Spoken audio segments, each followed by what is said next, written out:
Okay guys, this is slide 3 of our Industrial Revolution unit, and oops, sorry, told you there was one more railroad one to go. There's not. Done with railroads. 2 slides. I was thinking there's 3, there's not, there's 2. This one deals with the miracles of mechanization, inventions. Okay, the Industrial Revolution is all about a time of new technology, new developments, new ways of doing things, new tools to do things with. So let's talk about some of these miracles of mechanization.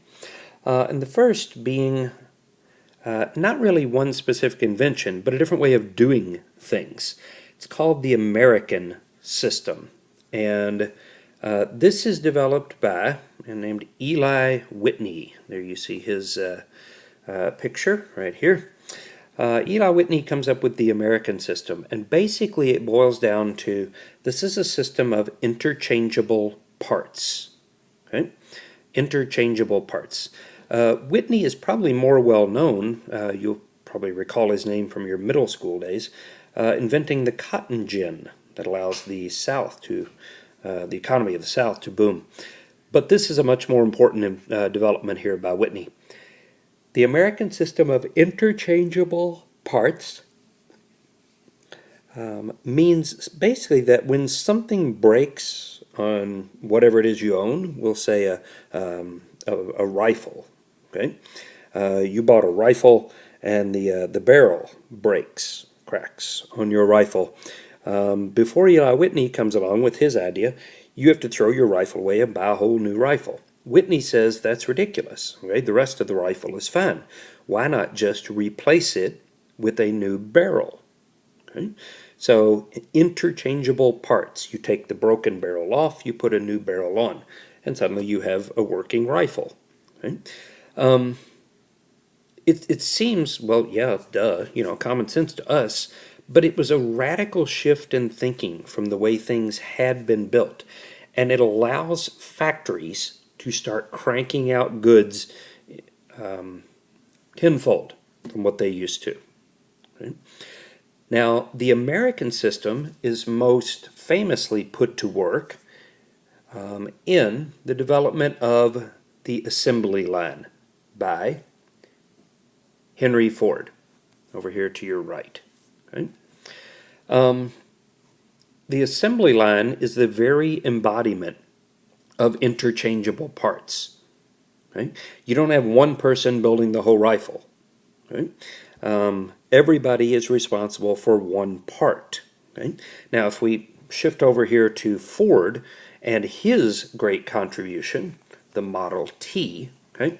Let's think about that in terms of the assembly line and how the assembly line changes, how things are built. Okay?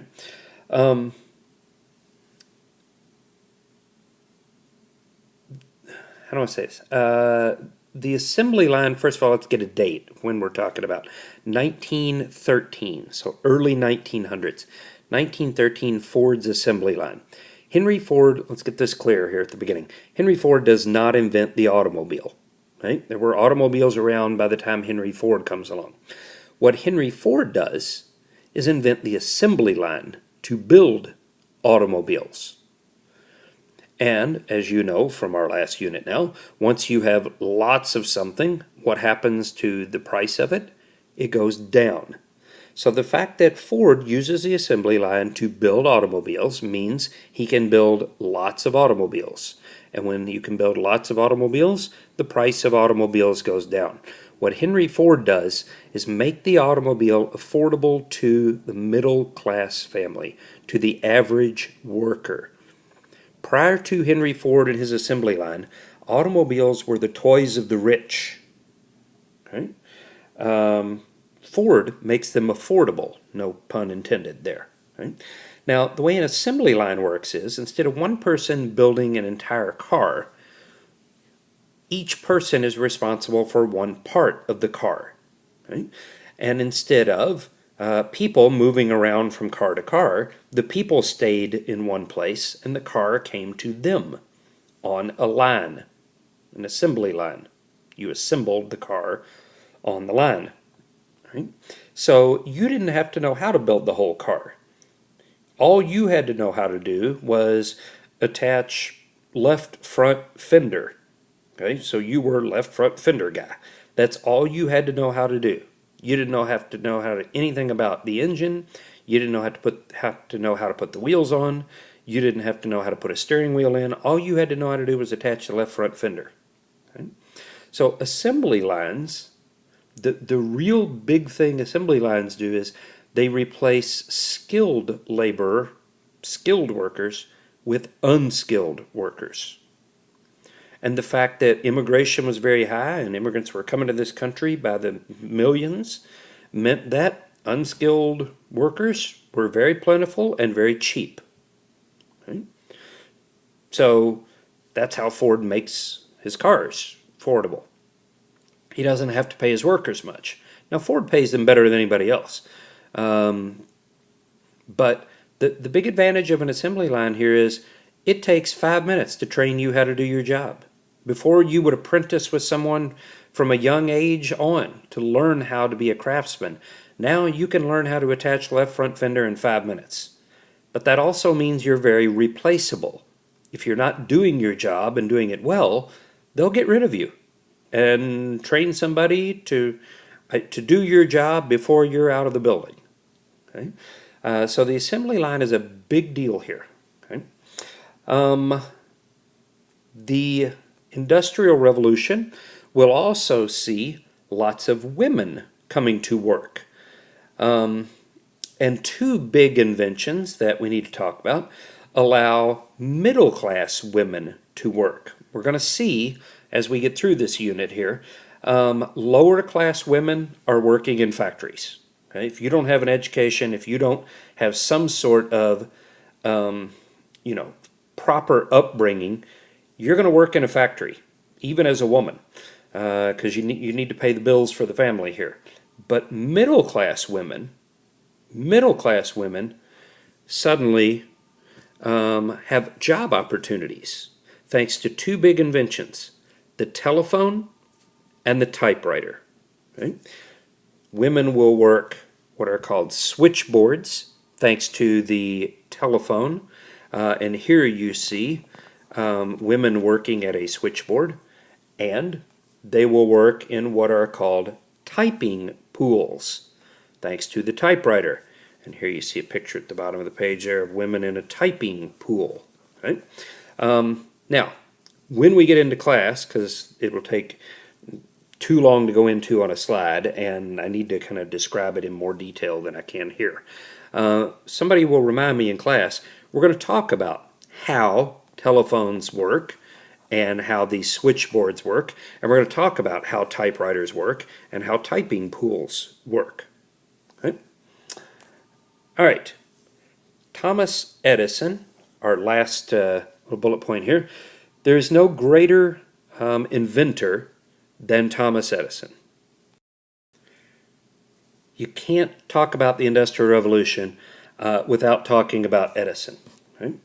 An interesting story about Thomas Edison. He was almost completely deaf, partially deaf, more deaf than not.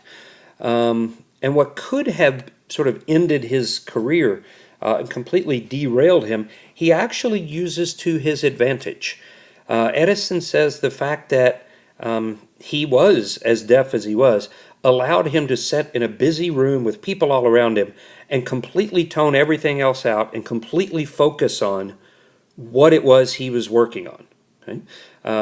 So he doesn't allow everything around him to distract him.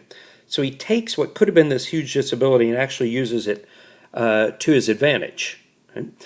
Now Edison holds the record for the number of patents issued. A patent is where you file a claim with the government that you have invented something. Nobody else can make money off of that invention. You have claimed it. Okay?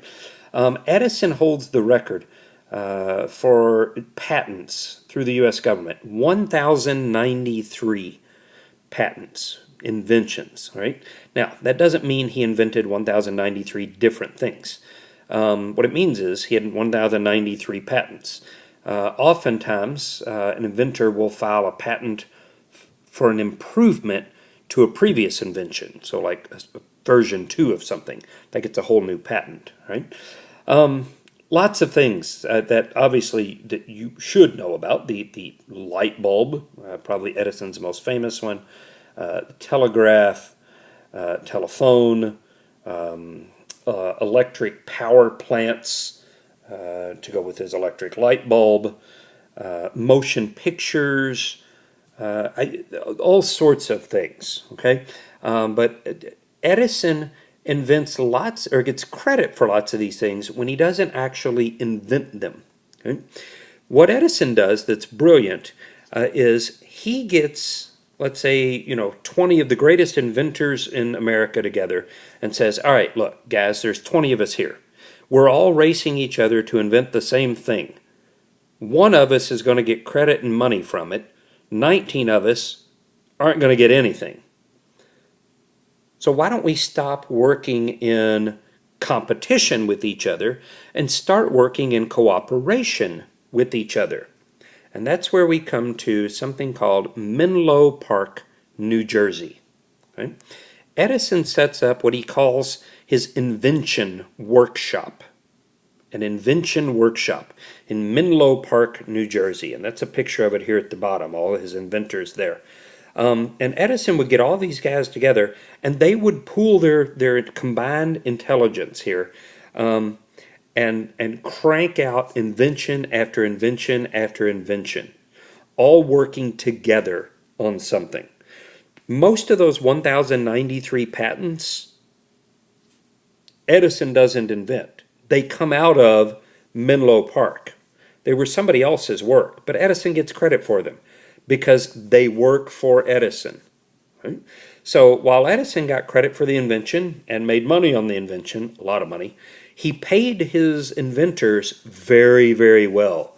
So while you may have been one of the 19 who didn't get anything for it before, now you're going to get a regular paycheck and work together on something.